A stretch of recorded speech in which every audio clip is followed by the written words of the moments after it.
Pretty excited to bring you my top 5 under 5 for this month. Coming in at number 5 is Tim Harris's Exploding Endings. This is actually the 4th book in this series, and it is a book of short stories that will drive kids wild. They are wacky, they are original, they are unique, and they are pretty crazy fun. So if you're going to read one story before bedtime, be warned that one story is never enough. Great fun, these books here. Exploding Endings.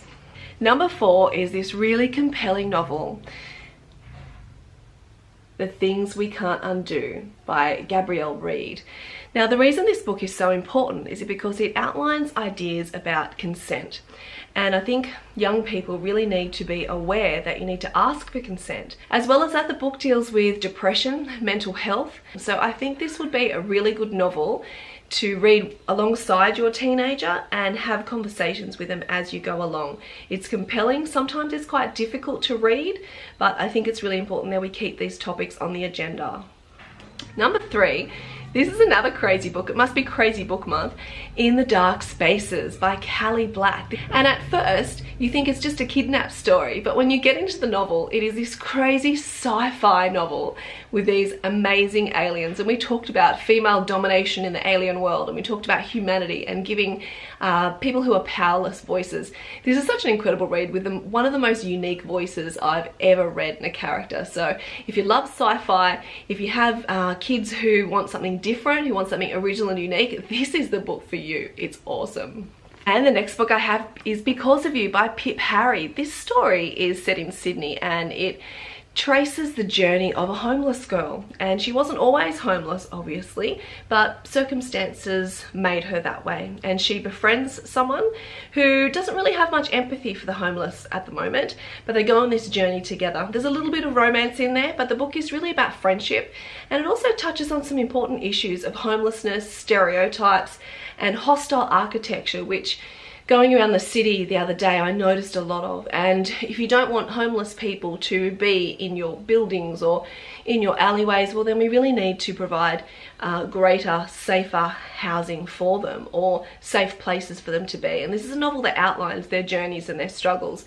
It also discusses postnatal depression, which I thought was really interesting for a young adult fiction novel, but of course important, because these are issues that are possibly going to affect young people one day, and we need to normalize these things so people know that when these things hit them, or when they know people with them, it is normal, and how to navigate our way through this. It's a really beautiful novel, and I particularly liked the friendship between the two girls that develops, two very different girls that develops throughout. And it's really about having empathy for other people even when we don't really understand them. This one here, The Escape Room by Megan Golden. If you have a fear of elevators, as I do, this is going to make your fear worse. I know, I just stepped out of an elevator about half an hour ago, and every time I get in I think about this novel. So thanks Megan. It's set in New York, and it follows the story of New York bankers who they are so caught up in greed and money and retiring at 40. They work these crazy 16 to 20 hour days. They're always on the clock. You have flashy cars and flashy lives, but there's a really deep culture that permeates the story. And really it's a story about revenge. There's a parallel narrative in there, one of some characters being stuck in an elevator, and another one of a woman who becomes caught up in this world. And so it's a story about thinking about what's important. It's a story about where humanity lies once you have the choice of greed and money, and really about vengeance.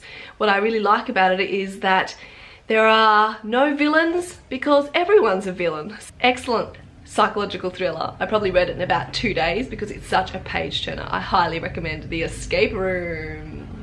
If you've noticed my t-shirt, Bookstagram is life.